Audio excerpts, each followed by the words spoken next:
नमस्कार मंडळी, मी शेतकरी गृहिणी आपल्या माझ्या चॅनलमध्ये खूप खूप मनापासून आणि आनंदाने स्वागत करते। आपल्या सगळ्यांचं आराध्य दैवत असलेले अक्कलकोटचे श्री स्वामी समर्थ महाराज यांच्या दर्शनाने ही आहे बघा आजची केलेली पूजा। आज शनिवार आणि त्याचबरोबर आज माघ पौर्णिमा पण आहे आणि आमच्याकडे शेतकरी भागामध्ये त्यांना म्हणजे ग्रामीण भागामध्ये नव्याची पौर्णिमा म्हणतात। म्हणजे नवं जे धान्य येतं त्याचा नैवेद्य आज देवाला आणि शेतातल्या देवांना केला जातो। म्हणजे घरातल्या देवांना आणि शेतातल्या देवांना केला जातो। तर हे आहेत बघा चिखलाचे 5 दिवे आणि 5 उतरंडी केलेले आहेत माझ्या सासूबाईंनी। म्हणजे ते उतरंडी धान्यांनी भराव्यात म्हणून आजच्या दिवशी ह्या चिखलाच्या उतरंडी आणि दिवे केलेले जातात। आणि जर आपल्याकडे वाळलेलं ज्वारीचं ताटं म्हणतात ह्याला, आता ज्वारीची आपण उभे खांब असतात ना, ती ज्वारीची गव्हाची ताटं किंवा वाळलेला हरभरा तो पण आज आणून अंगणातल्या आपल्या चौकटीसमोर उभा करायचा असतो। असा त्याचा मान असतो। आख्यायिका आहे पूर्वीपासूनच, त्यामुळे आम्ही पहिल्यापासूनच करतो, त्यामुळे आज देखील केलेलं आहे। पूर्वी ना धान्य उतरंडीमध्ये भरून ठेवायचे ना, मग ते उतरंडी नेहमी भरलेल्या असाव्यात म्हणून आजच्या दिवशी ह्या मातीच्या उतरंडी करतात असं माझ्या सासूबाई म्हणाल्या, म्हणून ना आम्ही दरवर्षी हे करतो।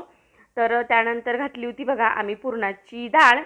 तर पुरणपोळीचा नैवेद्य असतो, शेतकरी मामा घरीच येणार होते जेवायला, त्यासाठी 2.5 ते 3 वाटी मी पाणी ठेवलं होतं कुकरमध्ये आणि त्यामध्ये पाण्याला उकळी आल्यानंतर थोडंसं तेल आणि हळद घालून घेतली आणि स्वच्छ धुतलेली 1 वाटी डाळ घालून घेतली। मस्त 2 ते 3 शिट्ट्या करून घेतल्या।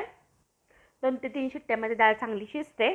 डाळ वेगळीकडे केले आणि कट वेगळीकडे काढून घेतल्यानंतर कढईमध्ये अर्धी वाटी म्हणजे मूठभर आपलं बदाम चांगले भाजून घेतले, त्याची पूड करून घेतली बरं का। आणि त्याच कढईमध्ये 1 चमचा साजूक तूप घातलं आणि ती पूड चांगली भाजून घेतली आणि त्यामध्ये शिजलेली डाळ घातली आणि अर्धी वाटी गूळ अर्धी वाटी साखर घालून घेतले, म्हणजे 1 वाटी डाळ होती म्हणून। मस्त चांगला त्या डाळीला चटका दिला बरं का, आमच्याकडे चटका देणं म्हणतात। आणि पुरणाला नेहमी चिमूटभर असं मीठ घालायचं, त्यांनी ना चव खूप छान येते बरं का। आणि मंद आचेवर डाळीला चटका द्यायचा, अजिबात गॅस फुल करायचा नाही आणि इतपत द्यायचा की सगळी डाळ अशी गोळा झाली पाहिजे। जेव्हा डाळ गोळा व्हायला लागली तर त्यामध्ये 1 चमचा जायफळ पूड आणि वेलची पूड घालून घेतली। जर तुमच्याकडे भाजलेली बडीशेप पूड असेल तर ती पण छान लागते बरं। आणि चटका दिल्यानंतर चटका आपला चांगला बसलाय हे कसं समजायचं, तर आपलं उलथण असतं ना, तर त्या पुरणामध्ये असं उभं राहिलं पाहिजे आणि पूर्ण सगळीकडून पुरण कढईमध्ये किंवा त्या भांड्यामध्ये गोळा झालं पाहिजे।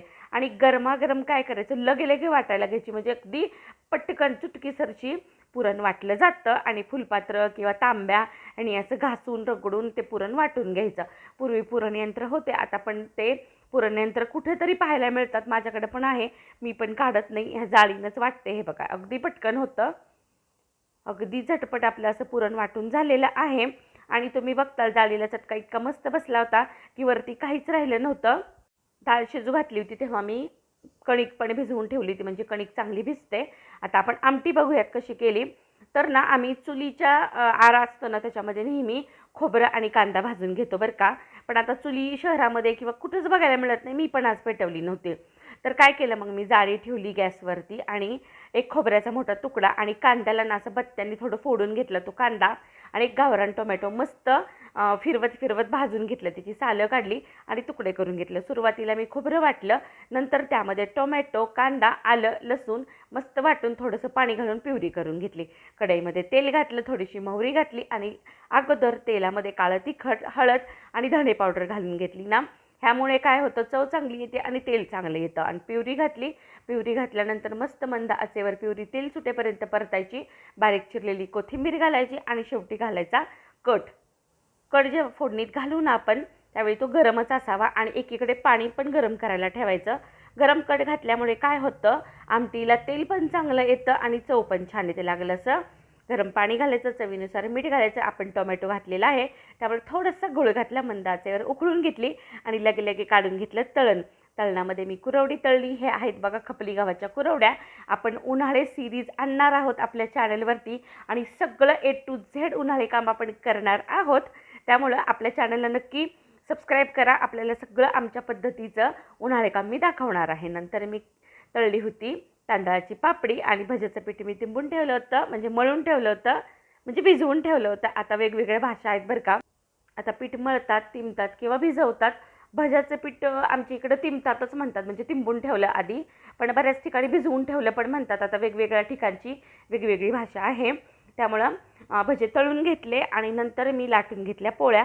पोळ्या लाटताना ना व्यवस्थित भरपूर पुरण भरायचं आणि कणिक जर चांगली भिजलेली असेल, मऊ झालेली असेल तर पुरण पण भरपूर बसतं आणि काठ लाटायची, काठ अजिबात जाड ठेवायची नाहीत. त्यानंतर अशा टम्म फुगलेल्या पोळ्या तयार होतात. हे आहे आपले शेतकरी मामांचं ताट. देवाला नैवेद्य दाखवून घेतला, गाईचा घास काढून ठेवला. गाई आल्यानंतर मी देणार आहे, कारण लवकर गाई येऊन गेल्या होत्या. नंतर संध्याकाळून जेव्हा गाई परतीच्या येतात तेव्हा तो घास देणार आहे. उशीर झाला होता जरासा स्वयंपाकाला.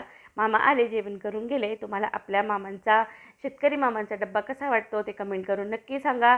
तुम्हाला माझ्या रेसिपीज कशा वाटतात ते पण कमेंट करून नक्की सांगा. चॅनलला सबस्क्राईब केले का नसेल केले ना तर पटापटा करा. आपण उन्हाळ्यात सामानाचे सगळे व्हिडिओज घेऊन येणार आहोत. चला तर मग परत भेटू, तोपर्यंत धन्यवाद.